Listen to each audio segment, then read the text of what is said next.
Good morning, Karil Hiniero, tips ko dyan. Yan, shout out kay Pioneer Adhesive Incorporation. Sponsor to mga idol. So ngayon magbibigay lang tayo ng technical description ng mga bawat produkto na ipinadala nila. Gaya nito mga idol, anchoring. So ginagamit ito sa mga anchorage, gaya ng bakal, RSP, anchor bolt, pwedeng gamitin to.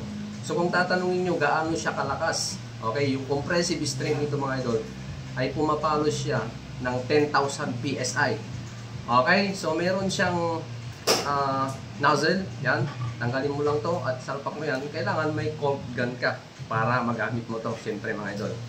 Okay, so ang sunod naman, meron naman tayong Elastoseal, pwede sa mga leakage, sa mga roofing ninyo, polycarbonate, plumbing, gutters, pwede to mga idol, subok at maasahan.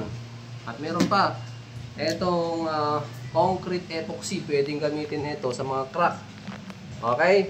Kailangan lang maganda yung preparation at yung application. So, ang tatanungin ninyo, ilan yung compressive strength nito?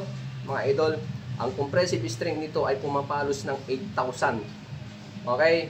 Yung ating normal na class mixtures na 124 ay pumapalo lang yun ng 3,000 PSI. So, dalawang parts. A and B. Ito yung A at ito naman yung B. Okay? Okay, so balikan natin to, itong anchoring mga idol.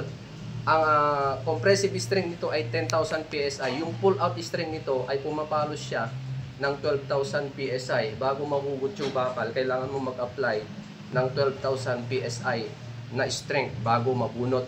Okay? Tapos itong sunod, multifila. Ito naman idol, pwedeng pang structural din para sa mga crack, mga defects.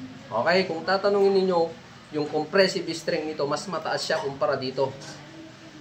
Okay, so pumapalo ito sa 10,000 PSI. So napakalakas mga idol, napakalakas yung compressive strength niya. Pwede mo pang i-apply sa wet surface. Okay, kahit basa, pwede mong gamitin. Okay, so napakatindi mga idol. At meron pa, ito, Mighty Band, pwede sa plastic, pwede sa bakal, pwede sa kahoy, pwede sa